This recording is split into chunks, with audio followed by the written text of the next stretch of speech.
সাথে রাজনীতির কোনো সম্পর্ক নাই, ঠিক কিনা? বলে না?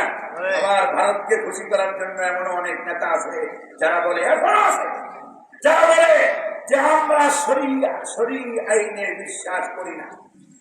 আমাদের দেশের নেতারা বলে না, আচ্ছা শরীয়তের আইনটা কার? এই কোরআন শরীফে যে আইনগুলো আছে কার? এই আইন যারা বিশ্বাস করে না তারা মুসলমান থাকতে পারে, ইমানদার থাকতে পারে? শরীয়তের আইনে যেই নেতারা এই বক্তব্য দেন, আল্লাহর কসম আপনাদের ঈমান নাই, ঠিক কি না?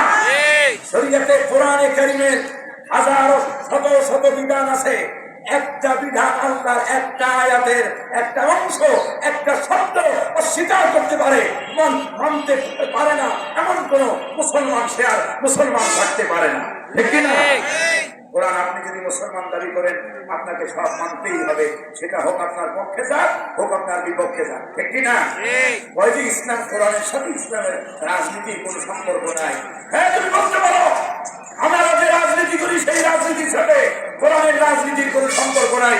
কারণ আমাদের রাজনীতি শিক্ষা দেয় কেমনে জনগণের বোকা বানাইয়া ধোকা দিয়া তারপরে নানা মিষ্টি কইরা জনগণ থেকে টাকা হাতায় হারিয়া বেহাই করে বেগম করা বানাও, ঠিক কিনা? কোরআনের রাজনীতি শিক্ষা দেয় শুধু স্যাক্রিফাইস কেমনে ত্যাগ করতে হয়, সাইয়েদনা আবু বকরের মতো, সাইয়েদনা ওসমানের মতো, সাইয়েদনা ওমরের মতো, সাইয়েদনা আলী রিদওয়ানুল্লাহি তাআলা আলাইহিম আজমাইন তাদের মতো, ঠিক কি না? কোরআনের রাজনীতির সাথে তোমাদের রাজনীতি কিয়ামত পর্যন্ত মিলবে। তোমরা হলে তারা যারা ওই কথাগুলো বলে, আমি কিন্তু সবাই বলতেছি না, যারা বলে কোরআনের সাথে রাজনীতি নাই, তোমরা রাজনীতি কেন করো তা জাতি ভালো করে জানো, ঠিক কিনা? রাজনীতি নির্বাচনে আসার আগে যত ধরনের সুরাত আছে সব কায়া চেঞ্জ করে। দেখবেন সামনে যখন নির্বাচন আসবে তখন দেখবেন এক একজন নেতা কবে আমি অমুকের বাজার থেকে জিয়ারতের মাধ্যমে আমার নির্বাচনী কাজ শুরু করবো। কেউ টাকা আবার বেশি দেখলে কেউ মক্কা শরীফ চলে যাবে ওমরা করতে। আচ্ছা বলেন তো, ওই ওমরার উদ্দেশ্য কি আল্লাহর খুশি নাকি জনগণের ভোট? হ্যাঁ, মাজার জিয়ারতে যায় কোন দিনদার কোন আল্লাহ, মাজার জিয়ারতের মাধ্যমে মাজার জিয়ারত অনেক বড় সওয়াবের কাজ নয়। মাজার জিয়ারত বরঞ্চ মাজারের উদ্দেশ্যে সফর করাটা অধিকাংশ ইমাম আইম্মাদের মতে হারাম। মাজারের উদ্দেশ্যে সফর হবে না, তবে হ্যাঁ সফরে আসো মাজার সামনে পড়লে সেটা জিয়ারত করতে পারো, সওয়াব হবে, ঠিক কি না? আমাদের আকীদা সাফ করতে হবে। বেদাত খুরাফাত এগুলো নিয়ে ইমান আর বেদাত একসাথে যাইতে পারে না। আল্লাহ বোঝার তৌফিক দান করেন বলি আমিন। রাগ করতেছেন আমার উপরে? সম্মানিত হাজিরিন, 2 নম্বরে বলতেছিলাম ওই নেতারা কেন এই কথা বলে? কোরআন বোঝে না। কি বোঝে না? কোরআন বোঝে না। কোরআন বোঝার কথা বলেছেন কে? আল্লাহ রাব্বুল আলামিন বলেন, আফালা ইয়াতাদাব্বারুনাল কুরআনা ওয়ালাউ কানা মিন ইনদি গায়রিল্লাহি লাওয়াজাদু ফীহি ইখতিলাফান কাসীরা। আল্লাহু আকবার। 1 নম্বর মুসলমান কোরআন শিখবে। 2 নম্বর কাজ হলো আল্লাহ বলেন আফালা ইয়াতাদাব্বারুনাল কুরআন, কেন তারা কোরআন নিয়ে চর্চা করে না? কেন তারা কোরআন বোঝে না? আল্লাহ তাআলা আরেক জায়গায় কয়েক জায়গায় এই আয়াত শব্দ ব্যবহার করেছেন, আফালা ইয়াতাদাব্বারুন।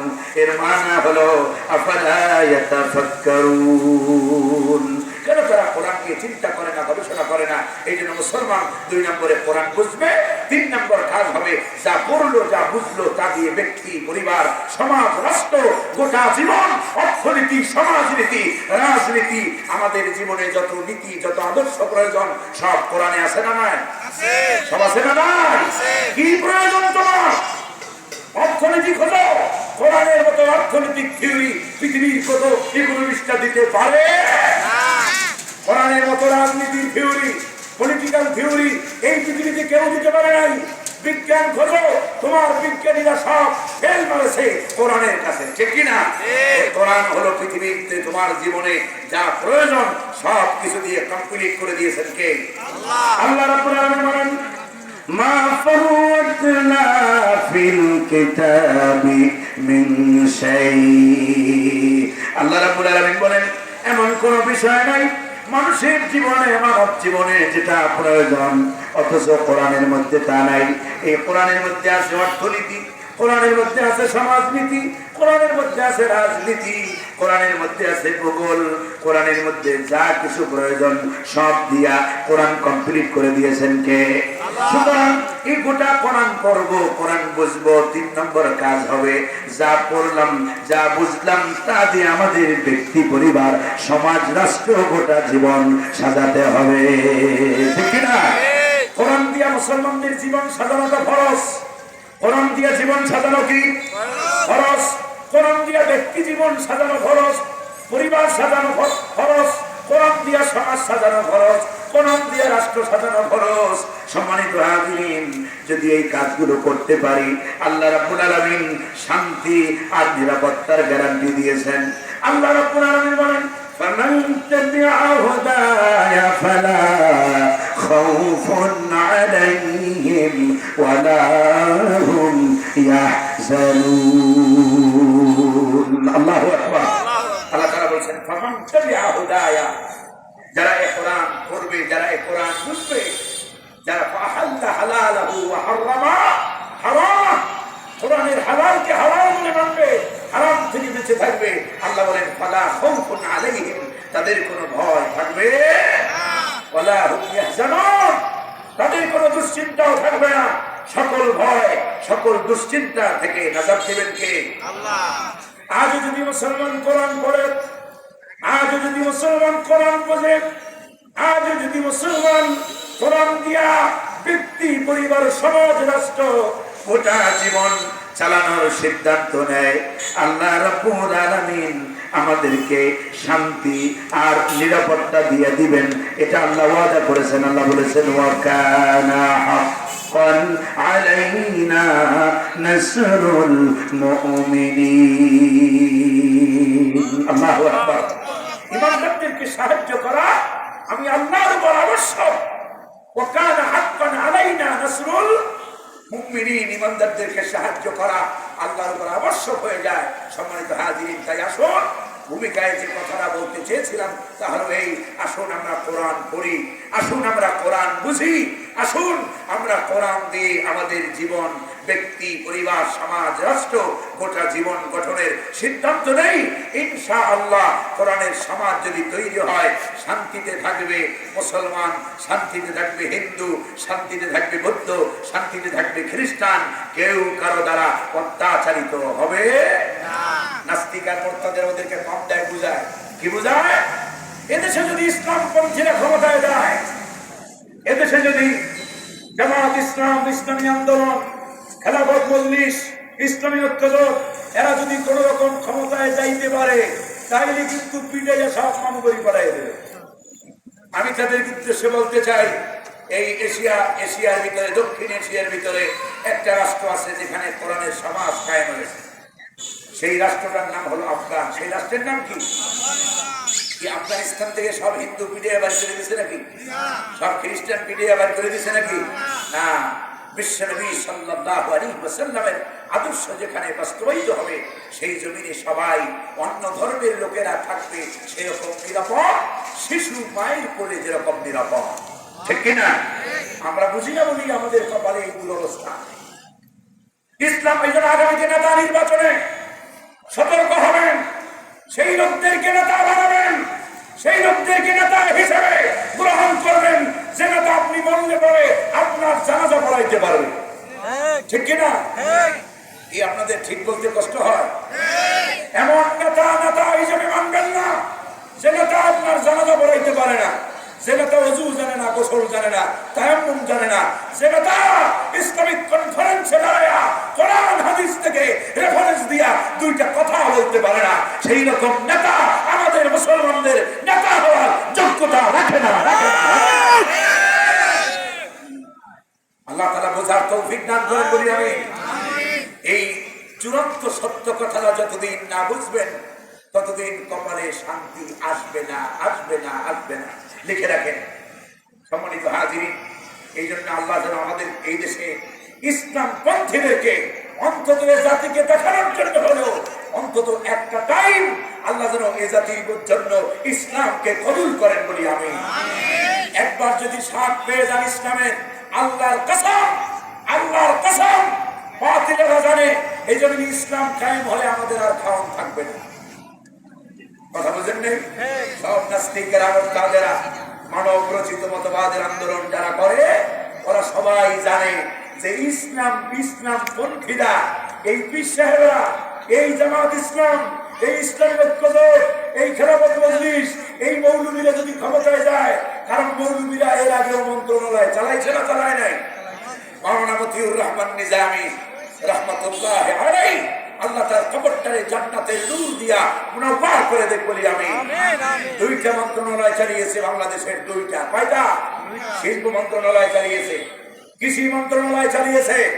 মন্ত্রণালয়ের যত টাকা বাজেট ছিল তার সমস্ত কাজ শেষে বাজেটের উৎপৃত্ত টাকা ফেরত দিয়ে দিয়েছেন একমাত্র মন্ত্রী, তিনি একজন আলেম, জগৎ বিখ্যাত একজন আলেম, মাওলানা মতিউর রহমান নিজামী। ঠিক কিনা?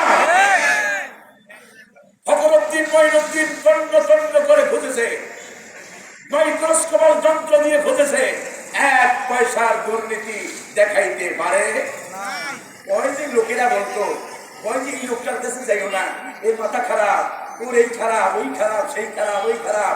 ভাইরে আমার, ইসলামের নামে প্রোপাগান্ডা ছড়ানো হয়।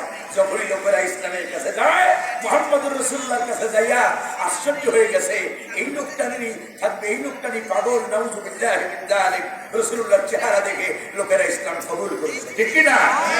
অনেকে চিন্তা করে এই চরমুনার লঙ্গি পরা হুজুর, ইনি যাবে ক্ষমতায়, দিয়েই দেখো না ক্ষমতায়, দেখো কেমনে চালায়। কথা বোঝেন নাই? আলেমরা মসজিদ চালাইতে পারে না, পারে না? একজন, এই যে আমি কথা বলতেছি আপনারা সবাই চুপ করে শুনেছেন, কারণ এখানে সামনে রেখেছি কারে? কোরআন। কোন আলেম যদি এই কোরআন দিয়ে সমাজ চালায়, রাষ্ট্র চালায়, বিশ্বাস করেন, আরেকটা সর্বশেষ ভূমিকার শেষ কথা বলে দেই, এ জাতির কপালে ততদিন পর্যন্ত এ জাতির কপালে সৌভাগ্য আসবে না যতদিন না মসজিদের ইমামরে এ জাতির সংসদের ইমাম বানাইতে পারবে। কথা বুঝছেন? আল্লাহ আমাদেরকে বোঝার তৌফিক দান করেন বলি আমি। সম্মানিত হাজিরিন, তাই আসুন ইসলামের পক্ষে কাজ করি। কোরআন প্রতিষ্ঠার আন্দোলনে যার যেটা ভালো লাগে, যার যে পতাকা ভালো লাগে, আমি বলবো না আমি জামাত করি বলে আমি দাওয়াত দেবো না জামাত করেন, আপনার যেটা ভালো লাগে সেটা করেন। তবে এটাই বলবো, ইসলাম প্রতিষ্ঠার আন্দোলনে থাকেন, ইনশাআল্লাহ দুনিয়াতেও সফল হবেন, পরকালে সফলতা দিবেন কে? আর যদি পৃথিবীতে মানব রচিত মানুষের তৈরি করা মতবাদের আন্দোলন করে, আল্লাহর কসম, কিয়ামতের ময়দানে আল্লাহ বলবেন, আমতাজুল ইয়াউমা আইয়ুহাল মুজরিমুন, সব আলাদা হয়ে যা। সেদিন তুমি যে নেতার পিছনে দৌড়াও, তোমার নেতার ঘরে পর্দা আছে, তোমার নেতার নিজেরই তো চেহারার ভিতরে দেখলে মুসলমান বলে মনে হয় না। ঠিক কিনা? আল্লাহ আমাদেরকে বোঝার তৌফিক দান করেন বলি আমিন। এমন নেতা নেই যে নেতা নামাজের ইমামতি করতে পারে, আপনি বললে জানাজার ইমামতি করতে পারবে, যে নেতা আপনার কবরে ঢুকবে, যে নেতা আপনার কবরে দাঁড়াইয়া দোয়া করবে, যে নেতা আপনার জন্য চোখের পানি ফেলাবে, আল্লাহ যেন কবুল করেন বলি আমিন। কষ্ট পাইছেন আপনারা? রাগ করেন না, করুন আমার সাথে। আউযু বিল্লাহি মিনাশ শাইতানির রাজীম। বিসমিল্লাহির রাহমানির রাহিম। ওয়াল আসরি ইন্নাল ইনসানা লাফি খুসর إلا الذين آمنوا وعملوا الصالحات وتواصوا بالحق وتواصوا بالصبر صدق الله العظيم وصدق رسوله النبي الكريم। আমি আপনাদের খেদমতে কোরআন আল কারীমের 103 নম্বর সূরা সূরাতুল আসর তেলাওয়াত করেছি।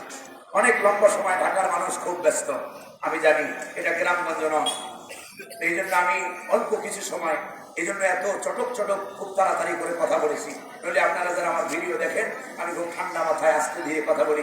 আমার এই বছরই হয়েছে 10টার পরে, আমি সাধারণত আলোচনা করি 9টা থেকে 11টার ভিতরে কমপ্লিট করি, কিন্তু আজকে তার রুটিনের বাহিরে যাইয়া লেট হয়েছে, কারণ এই ওয়াজ মাহফিল এগুলো রাসূলুল্লাহর আদর্শের বাইরে যাইয়া করা ঠিক হবে। এখন আমি যদি আপনাদেরকে 12টায় ছাড়ি, যাইয়া বিবির সাথে গল্প করতে করতে বাজাইবেন 11টা, তারপরে ফজরের নামাজ যারা নিয়মিত মুসল্লি তারাও ছাইড়া দেবে, ঠিক কিনা? ওই দায়িত্ব আমি নিতে পারবো না। আল্লাহ আমাদেরকে বোঝার তৌফিক দান করেন বলি আমি। ওয়াজ মাহফিলগুলো অবশ্যই 11টার পরে হওয়া উচিত নয়। আল্লাহ যেন আমাদেরকে এই চরম সত্য কথাটা বোঝার তৌফিক দান করে বলি আমি। আল্লাহ